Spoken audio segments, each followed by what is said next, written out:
அனைவருக்கும் வணக்கம். நான் உங்கள் கிஷோர்ஜி.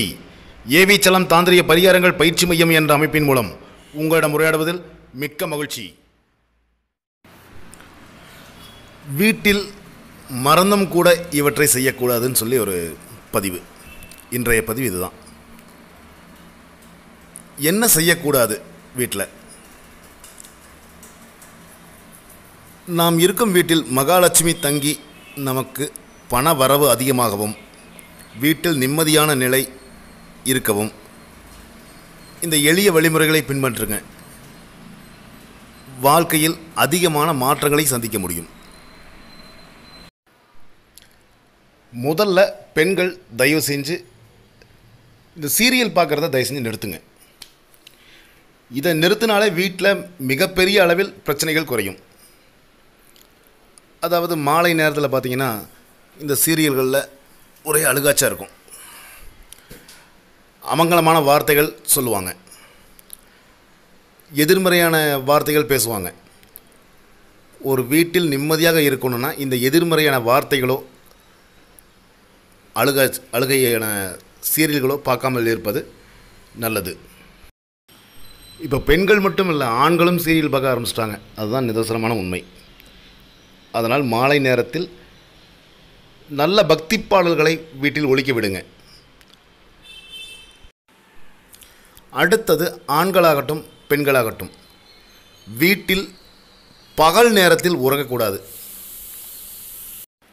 இது வீட்டில் மட்டும் இல்லைங்க, அலுவலகத்திலும் சரி. இப்போ நீங்கள் ஒரு சொந்தமாக ஒரு நிறுவனம் வச்சுருக்கீங்க அப்படின்னா மத்தியானம் சாப்பிட்டு கொஞ்சம் நேரம் படுத்து தூங்கலாம் அப்படின்னு சொல்லி அந்த ரூம்குள்ளேயே, ஆஃபீஸ் ரூம்குள்ளேயே ஆகட்டும், இல்லை வீடு ஆஃபீஸ்குள்ளேயே எங்கேயாவது ஒரு பக்கம் படுத்து உறங்கக்கூடாது.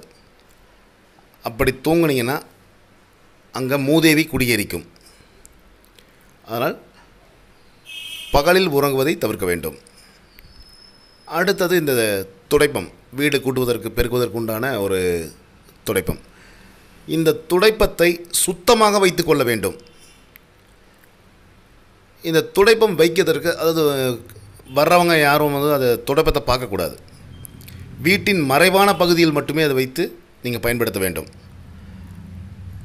இப்போ ஒரு சில வீட்டில் பார்த்திங்கன்னா ரொம்ப அந்த துடைப்பமே ரொம்ப தேஞ்சு போய் அது பார்க்குறக்கே கொஞ்சம் ரொம்ப ஒரு இதாக இருக்கும். அந்த மாதிரியான துடைப்பங்களை பயன்படுத்தாதீங்க. அப்படி பயன்படுத்தும் பொழுது வீட்டில் செல்வம் நிலைக்காது. வீடு, அலுவலகம், பொதுவெளி இந்த பகுதிகளில் சத்தமாக பேசி உரையாடக்கூடாது. இப்போ பார்த்திங்கன்னா ஒரு சிலர்லாம் கத்தி பேசுவாங்க. அப்படி கத்தி பேசும் பொழுது அவர்களுக்கு உடல்நலக் கோளாறுகள் வருவதற்கு வாய்ப்புகள் அதிகம்.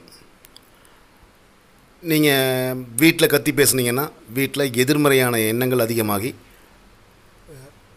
வீடு நிம்மதியில்லாத நிலைக்கு தள்ளப்படும். அலுவலகத்தில் பெயர் கெடுதல்கள் ஏற்படும், அவப்பெயர்களை ஏற்படுத்தும். உங்களுக்கு அலுவலகத்தில் பணிபுரிய முடியாத அளவுக்கு பிரச்சனைகள் கொடுக்கும் இந்த கத்தி பேசுவதனால் ஏற்படக்கூடிய பாதிப்புகள். இது வீட்டு வாசலில், அடுத்தது நம்ம மாடிக்கு போகிற படிக்கட்டில், இப்போ இந்த புகைப்படத்தில் காட்டியுள்ளவாறு நீங்கள் செருப்புகளை வைத்து பயன்படுத்தினால் அந்த வீட்டில் தரித்திர நிலை உருவாகும்.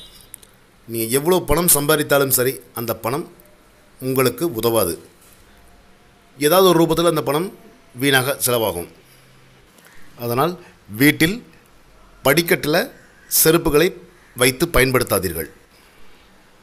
பெண்கள் கண்ணீர் விடும் வீட்டில் செல்வம் தங்காது. அதுபோல் பெண்கள் தலைவிரி கோலமாக இருக்கக்கூடாது.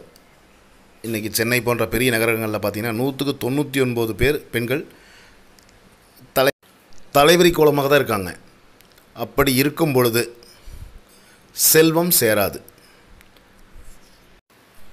நாம் வசிக்கும் வீட்டில் சந்தன முல்லை, துளசி, பவளமல்லி, பன்னீர் செடி, திருநீர் பத்திரி, கற்பூரவள்ளி இது போன்ற தெய்வீக வாசனை உள்ள தாவரங்களை வளர்த்து வர வேண்டும். வீட்டில் உள்ள பெண்கள் செவ்வாய் வெள்ளி கிழமைகளில் இந்த செடிக்கு தண்ணீர் ஊற்றி ஒரு சந்தன குங்குமம் வைத்து கற்பூர தீபம் காட்டி வழிபாடு செய்யும் பொழுது அவர்களது வாழ்வில் மிகப்பெரிய மாற்றங்களை சந்திக்க முடியும். இது போன்ற பூஜைகள் செய்யும் வீட்டில் மகாலட்சுமியின் அருள் அந்த வீட்டில் எப்போதுமே இருந்து கொண்டே இருக்கும். நல்லது நடக்கும். வாழ்க வளமுடன். சிவாய நம. மேலும் விவரங்களுக்கும் என்னை நேரில் சந்தித்து தாந்திரிக பரிகாரங்கள் எந்திரங்கள் மூலம் உங்களது அனைத்து பிரச்சனைகளுக்கும் தீர்வு காண வி. கிஷோர்ஜி, ஏவி சலம் தாந்திரிக பரிகாரங்கள் பயிற்சி மையம், விஜயலட்சுமிபுரம், அம்பத்தூர் ஓட்டி பஸ் நிலையம் பின்புறம், சென்னை 53. தொலைபேசி எண்கள் 9566654582.